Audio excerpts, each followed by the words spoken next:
पुनरुत्थान या रेझरेक्शन याचा जर शब्दशः अर्थ बघितला तर गायब झालेली किंवा संपलेली गोष्ट, नाहीशी झालेली गोष्ट पुन्हा अस्तित्वात आणणे. मेलेली गोष्ट जिवंत होणे तर आहेच, पण एखादी गोष्ट जी संपली आहे, नाहीशी झालेली आहे, ती गोष्ट पुन्हा अस्तित्वात आणणे.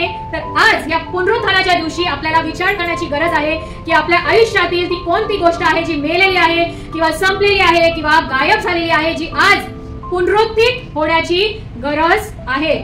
आपले स्वप्न, आपल्याला स्वप्न असतात ना, स्वप्न म्हणजे जे रात्री झोपेत पडतात ते स्वप्न नाही, खुल्या डोळ्याने आपण आपल्या भावी आयुष्याचे स्वप्न बघतो ना, मला हे करायचंय, ते करायचंय, असं करायचंय, तसं करायचंय. तर आज आपल्याला विचार करण्याची गरज आहे की त्या स्वप्नांना आज पुनरुत्थित होण्याची गरज आहे का? ते स्वप्न आज आपले गायब झालेत का, संपलेले आहेत का? आपलं विजन, आपला दृष्टांत, आपले काहीतरी दृष्टांत असतं ना आयुष्यामध्ये, तरुणपणे किंवा लहानपणे, पण जसं जसं आपलं वय वाढत जातं आपलं काय होतं, ते दृष्टांत हरवतो किंवा मरण पावतो. तर आज त्या दृष्टांताला पुनरुत्थित होण्याची गरज आहे का? आपले आशीर्वाद, कधी कधी आपल्या जीवनातले आशीर्वाद गायब होतात, नाहीसे होतात, तर ते आज आशीर्वाद पुनरुत्थित होण्याची, अस्तित्वात येण्याची गरज आहे का? आपली आशा, आपला विश्वास, कधी कधी आपली आशा नाहीशी होते ना, आपला विश्वास संपून जातो. आपली प्रीती, देवावरची प्रीती, देवाला कोणती प्रीती पाहिजे, कोणता हंगामाचा कोणता भाग द्यायला सांगितलं देवानी इस्रायली लोकांना? प्रथम फळ. तर देवाला आपल्याकडून काय पाहिजे? प्रथम, फर्स्ट लव्ह ना, विशेष असतं ना, तर ती पहिली प्रीती.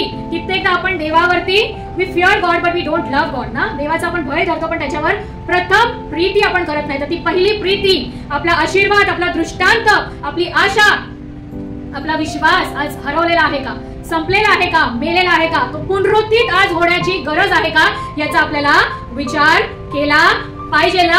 आणि जर ती गायब झालेल्या आहेत, त्या गोष्टी संपलेल्या आहेत, तर आपल्याला काय केलं पाहिजे? त्याच्यासाठी प्रार्थना केली पाहिजे. Today is the day of the new beginning. ती स्टोरी संपलेली नाही आहे, त्याच्या मृत्यूवरती ती स्टोरी संपू शकत होती, परंतु it is a new beginning of the story. योसेफाची स्टोरी त्या खड्ड्यामध्ये पुढे वेंडेड इनटू दॅट पिट ना, पण तिथून काय झालं? त्याच्या नवीन स्टोरीची सुरुवात झाली. इयोबाची कहाणी, सर्व त्यांनी आयुष्यात गमावलं होतं ना, त्याची स्टोरी तिथे संपू शकली असती, पण ती स्टोरी तिथे नव्याने सुरू झाली. येशू ख्रिस्ताची स्टोरी त्याच्या मरणाच्या द्वारे त्या कबरेमध्ये संपू शकली असती, पण त्याच्या पुनरुत्थानाच्या द्वारे it is a new beginning of the story. मी ज्या गोष्टी माझ्या आयुष्यामधून गेली, जसं मी म्हटलं, I was living like a जिंदा लाश सारखी मी जगत होती. माझ्या सर्व भावना, माझे सगळे इमोशन्स आणि फिलिंग्स मेले होते, परंतु परमेश्वराने काय केलंय?